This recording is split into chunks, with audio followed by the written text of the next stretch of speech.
Aujourd'hui, on va répondre à une question que l'on reçoit régulièrement et qui est la suivante.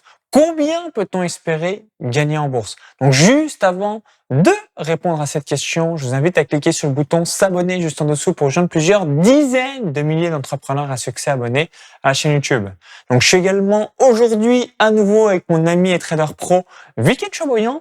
Donc, je connais Viken depuis 2007, donc bien avant mon démarrage sur Internet le 1er février 2011. Je vais laisser Viken se présenter brièvement si vous nous découvrez pour la première fois.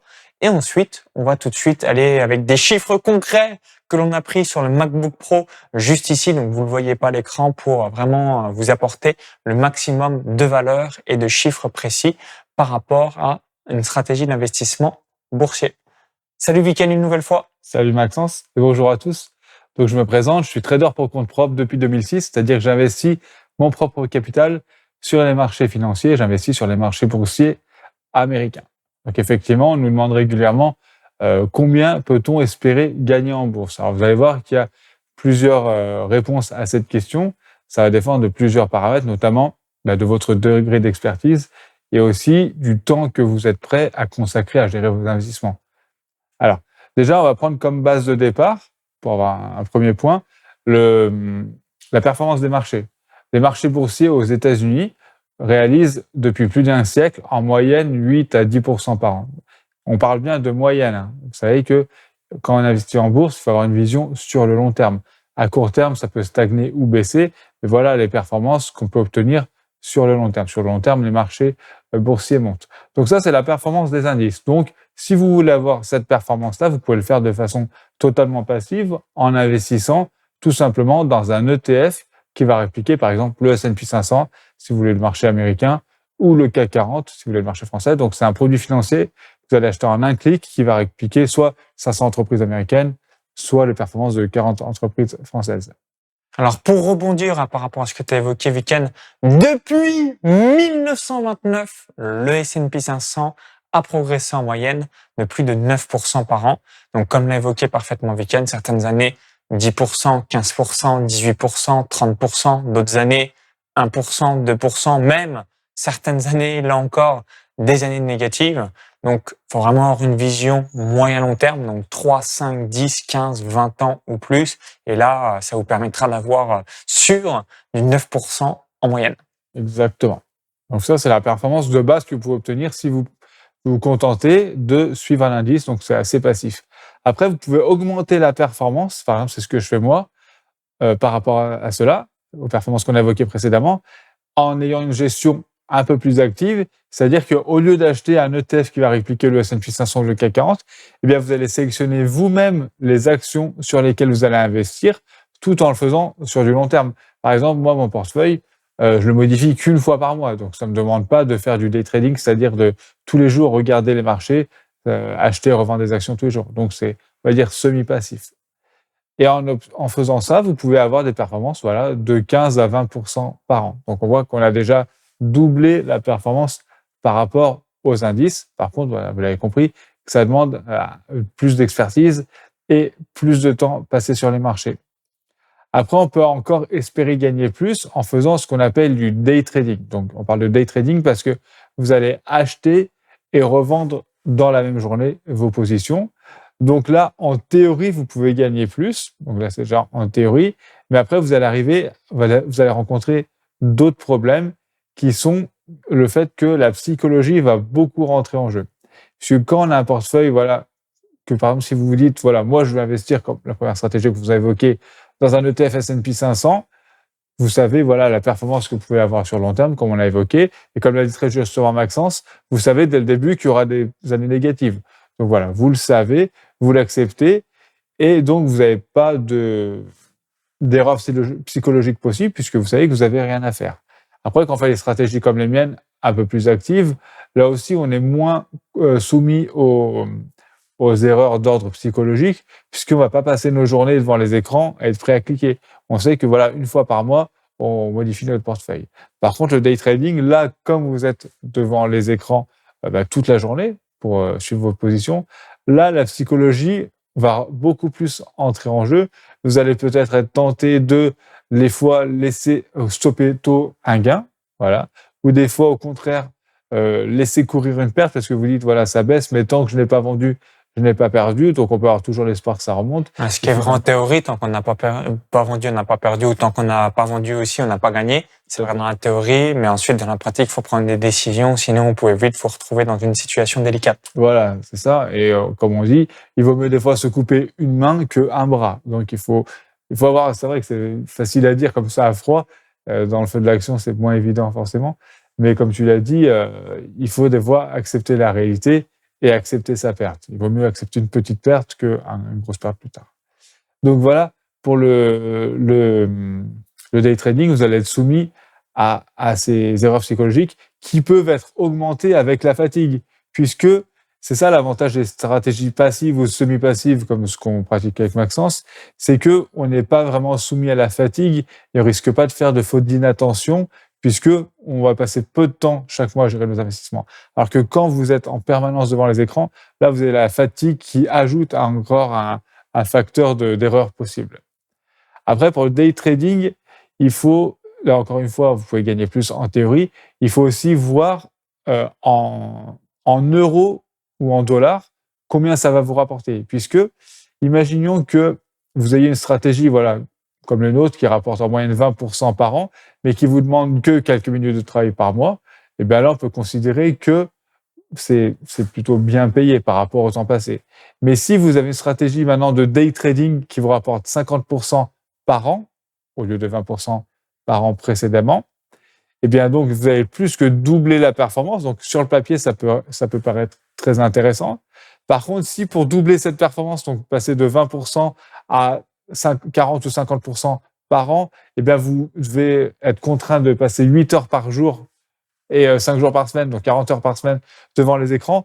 Là, vous voyez que finalement, le taux horaire que vous allez avoir va être infiniment plus faible que ce que vous aviez précédemment en n'ayant que, entre guillemets, 20% de performance par an. Donc, c'est très important à prendre en compte. Et c'est pour ça que, selon moi, le day trading n'est vraiment pas adapté à tout le monde. Il faut avoir un capital assez conséquent pour que ce soit rentable et justifié de passer ses journées devant les écrans. Ouais, le day trading, il faut vraiment avoir ça en analogie, c'est 100K. Ouais, si vous avez 100 000 euros, là, ça peut valoir le coup en fonction de votre taux horaire et si est-ce que vous avez une entreprise, est-ce que vous avez d'autres revenus alternatifs. Mais en dessous de 100K, dans la majorité du temps, ça vaut pas le coup puisque par rapport justement au temps passé, même si vous avez une bonne rentabilité, ça va juste remplacer ou à peine remplacer vos revenus précédemment, donc peut-être un salaire ou même des revenus alternatifs que vous êtes créés. Exactement. Et plus donc on va dans les unités de temps faibles, c'est-à-dire qu'on passe de l'investissement vraiment passif à l'investissement semi-passif, au day trading, au scalping, donc plus on se rapproche du scalping et plus les investisseurs vont avoir tendance à faire des pertes.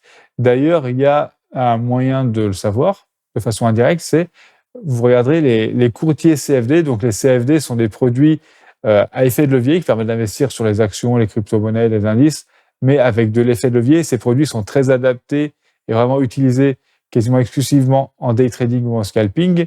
Eh bien, vous verrez que les courtiers ont l'obligation d'afficher le taux de traders perdants qu'ils ont parmi leurs clients. Et vous verrez, allez sur n'importe quel site d'un courtier CFD, vous verrez le taux qu'ils affichent. C'est en général dans les 70 à 75%. Ça veut donc dire 3 personnes sur 4, ils perdent. Ils perdent, voilà, c'est ça. Donc voilà, ça confirme bien. Et c'est pas de leur faute, hein, c'est simplement parce que le day trading, c'est vraiment source d'erreur, avec toutes les raisons qu'on a évoquées, que ce soit la fatigue. Mentalement, c'est usant. Mentalement, psychologiquement, tu peux vite péter un boulon et du coup, toutes les règles que tu t'es données à froid, ne plus du tout les respecter, toutes ces choses-là et les aléas, des news qui arrivent au quotidien, positifs ou négatifs, qui influent aussi directement, finalement, la position que vous avez à l'instant T. Voilà. Et après, il faut pas faire quelque chose. Vous savez, tout ce qu'on fait de façon contrainte, on peut pas le faire très longtemps. Donc, faites quelque chose qui vous demande pas un effort vraiment très important, sinon vous ne pourrez pas le faire dans la durée. Donc, par exemple, si vous faites du day trading, mais déjà que vous avez le capital suffisant, et surtout que ça vous plaît, si ça vous plaît de rester devant les écrans toute la journée, pourquoi pas. Mais si vous le faites juste en espérant gagner de l'argent, vous n'allez pas tenir des décennies et des décennies. Alors qu'une stratégie, voilà, plus passive, qui vous demande que quelques minutes par mois, là, même si en théorie vous allez gagner un peu moins, l'avantage c'est que quelques minutes par mois, même si c'est pas votre passion, je pense que voilà, pour gérer vos investissements, vous serez capable de le faire pendant des décennies et des décennies, et donc finalement cette performance-là, vous l'aurez réellement. Alors que le day trading, c'était une performance théorique, mais si vous vous en lassez au bout de 6 mois, ben voilà, vous l'aurez que pendant 6 mois. Ok, ben merci Viken vis-à-vis de ton retour d'expérience. Donc je vais faire le récapitulatif par rapport à tout ce qu'on a évoqué. Donc stratégie 100% passive, 8 à 10% de probabilité, 8 à 10% de rentabilité en moyenne par an. Donc certaines années un peu plus, d'autres années un petit peu moins. Donc stratégie passive, ça c'est la number one, 8 à 10%. Stratégie semi-passive, mais ça va juste vous prendre 5 à 10 minutes par mois, environ 15, 20, 25% en moyenne par an. Ensuite, stratégie numéro 3, stratégie plutôt active, donc qu'on appelle également du day trading. Donc là, on peut espérer 30, 40, 50, 60% ou plus par an, sauf que c'est un métier et évidemment, il faut avoir un capital très conséquent, minimum, moi j'estime minimum 100 000 euros, sinon ça vaut pas le coup. Et évidemment, être un expert du sujet et ne pas s'improviser trader, parce que évidemment, vous allez perdre de l'argent. Et point numéro 4, donc là c'est vis-à-vis des chiffres, notamment, et vous allez pouvoir les retrouver sur les plateformes de CFD, 70 à 75% des traders perdent de l'argent. Donc si vous dites, moi je veux être sûr à 100% de gagner de l'argent dans la bourse, faites stratégie numéro 1, 100% passive, un ETF qui va répliquer le cours du S&P 500, ou alors stratégie semi-passive, tout simplement sélectionner quelques actions du S&P 500. Vous avez tous entendu peut-être déjà parler, le GAFAM, Google, Apple, Facebook, Amazon, Microsoft, donc ce qui vous permettra d'avoir une rentabilité très satisfaisante par rapport à ces géants industriels ou géants entreprises sur la planète. Donc merci Viken une nouvelle fois. Donc si vous avez apprécié la vidéo, cliquez sur le petit bouton là juste en dessous. Merci par avance, ça nous permettra d'avoir votre avis. Et vous, quel type de stratégie réalisez-vous? Est-ce que vous faites du day trading? Est-ce que vous faites plutôt de l'investissement 100% sur des ETF? Est-ce que vous faites un mix de tout ça, etc., etc. Dites-le nous dans les commentaires sous cette vidéo, ça sera intéressant d'avoir votre avis. Et pour vous remercier d'avoir visionné cette vidéo, donc ça va rebondir par rapport à la stratégie numéro 2 que j'ai évoquée, on va vous partager un cadeau, donc un cadeau de bienvenue que Viken va vous nous évoquer. Et également, je suis membre du club Quanti Trading, donc c'est un club d'investissement que Viken a créé. Donc je suis membre de ce club depuis plusieurs années, donc j'ai investi moi-même plus d'1 million d'euros et à terme, je vais investir 1,5 à 2 millions d'euros et plus. Je te laisse tout nous dire pour les personnes qui disent « Ok, je veux me former avec toi, Viken, ou alors je veux ton portefeuille. » En vous rendant sur les liens que vous indiquera Maxence, vous recevrez justement la dernière action que je viens d'ajouter à mon portefeuille boursier. Donc, c'est justement la stratégie numéro 2 qu'on vous parlait, de la gestion semi-passive, c'est-à-dire acheter et revendre ponctuellement certaines actions. Donc, je vous enverrai gratuitement le nom de la dernière action que j'ai ajoutée. C'est mis à jour en temps réel. Peu importe le moment où vous visionnerez cette vidéo, vous aurez toujours la dernière action que je viens d'ajouter. Également, j'irai plus loin en vous expliquant la stratégie que j'ai utilisée pour choisir cette action. Vous aurez aussi le lien du club Quanti Trading dont fait partie Maxence, qui est donc le club d'investisseurs que j'ai créé et au sein duquel je partage chaque mois la composition complète de mon portefeuille boursier. C'est un portefeuille qui est mis à jour une fois par mois à une date connue à l'avance. Donc, c'est pour ça qu'on parle de stratégie semi-passive, seulement quelques minutes par mois pour être suivi. Nous faisons également une conférence en ligne privée chaque mois avec les membres, durant laquelle nous faisons le point sur toutes les lignes du portefeuille et également une session de questions-réponses qui me permet de répondre à toutes les questions que les membres peuvent se poser sur la bourse. Et enfin, nous avons un groupe privé sur Facebook à l'intérieur duquel les membres peuvent échanger entre eux sur l'investissement en général et la bourse en particulier. Donc, pour recevoir directement dans votre boîte mail la dernière action du portefeuille de Viken, quelle que soit la date à laquelle vous allez visionner la vidéo, il y a le lien directement dans la vidéo YouTube. Vous cliquez sur ce lien, ça va vous rediriger vers notre page. Il suffit juste de laisser votre prénom et votre adresse mail, comme ça vous êtes sûr de le recevoir directement dans votre boîte mail. Et si vous souhaitez gagner en moyenne 20% de rentabilité par an en 5 à 10 minutes d'effort par mois, il y a un deuxième lien, donc c'est également dans la vidéo YouTube. Il y a le i comme info en haut à droite de la vidéo, encore tout est en description juste en dessous.